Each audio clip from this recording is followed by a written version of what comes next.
अर्जुन तथा सुभद्रा का पुत्र है मामा श्री। अर्जुन का सामर्थ्य लेकर जन्मा। इस आयु में नारायणी सेना द्वारा बनाया चक्रव्यूह तोड़कर मध्य भाग तक पहुंच जाता है। नाम है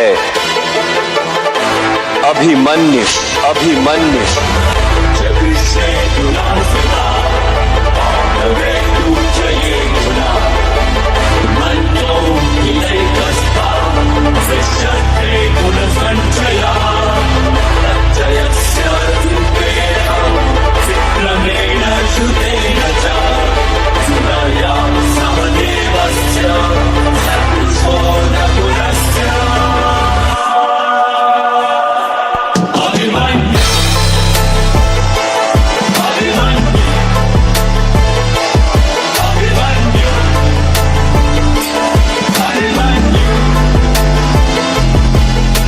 हरण वो प्यासा रक्त का इतना ऐसा मंजर बना दिया। हुई हार निश्चित पांडवों की जब चक्रव्यूह को था रचा गया। वीर डरे महावीर डरे पसीने से लथपथ चेहरे थे। कैसे जीतेंगे जब अर्जुन भी रणभूमि से दूर गया। तभी आया वीर सेना को चीर ले हाथ धनुष तरकश में तीर ले। तेज ललाट पे अर्जुन पुत्र अभिमन्यु बोला हो गंभीर। मैं घुस ना जानू चक्रव्यूह में पर वापस आना जानू ना। पर वापस आना भी किसको मैं घुस के सबको मारूंगा। मैं चक्रव्यूह को भेदूंगा और प्राण दाव पे दे दूंगा। मैं रक्त की आखिरी बूंद तलक मैं कुरु सेना को रोकूंगा। सौगंध मुझे मेरे पिताश्री की धर्म को ना रोने दूंगा। जब तक ना होता सूर्यास्त मेरी श्वास में ना रुकने दूंगा। आज कटेगी गर्दन तब तक रण में होगा मर्दन। जब तक धनुष मेरे हाथों में शत्रु की भैंस चलेगी धड़कन। या तो जीत के मैं इतिहास रचूंगा या मर के इतिहास बनूंगा। गूंजेगा सुन आसमान में प्रत्यंचा की गर्जन। यदि घर में मिलते तो उपहार मांगता, किंतु समर में मिले हैं इसलिए प्रहार मांगता हूं। मैं पांडु पुत्र अर्जुन तथा यादव कन्या सुभद्रा का पुत्र अभिमन्यु मामा श्री कृष्ण की गोद में खेला हूं मैं। और आज मृत्यु की गोद में खेलने के लिए इस रणभूमि में उपस्थित हूं।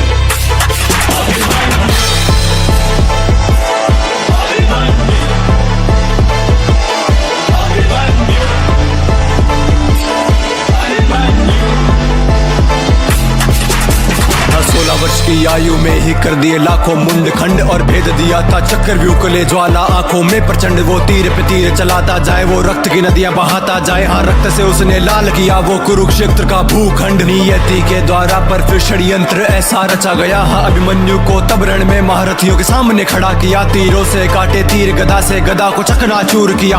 युद्ध हुआ भीषण उस शौर्यवान ने सबको हरा दिया। हाँ एक एक करके हारे तब धर्म का फिर था मार्ग लिया। और अश्वत्थामा द्रोण शकुनी ने मिलके प्रहार किया। वो अर्जुन पुत्र कांपा नहीं हर वार का प्रतिकार किया। फिर कर्ण शकुनी दुर्योधन ने पीठ पे उसके वार किया। तीरों से भेदा छाती को मारा गदा से जैसे हाथी हो। खंजर वो के जिस्म में ना मृत्यु फिर भी आती क्यों। तलवारों से किए घाव ने घावों से दी फिर पीठ भेद। मुख पे फिर भी हंसी वीर के मृत्यु का ना कोई खेद। ना पीछे उसने पग मोड़ा ना भाग के उसने रण छोड़ा। ले रथ का पहिया उठा हवा में शेर गरज कर वो बोला। कहते हो खुद को महाबली और खुद पे तुम इतराते हो। फिर नपुंसकों की भांति लड़ने एक निहत्थे से आते हो। ये मृत्यु है स्वीकार मुझे पर धर्म को ना झुकने दूंगा। मेरे पिता के माथे पर मैं तिलक कभी हार का ना लगने दूंगा। वो सूर्यास्त तक लड़के निहत्था वीर गति को प्राप्त हुआ। उस अभिमन्यु के आगे आज पूरा कुरुक्षेत्र था झुका हुआ।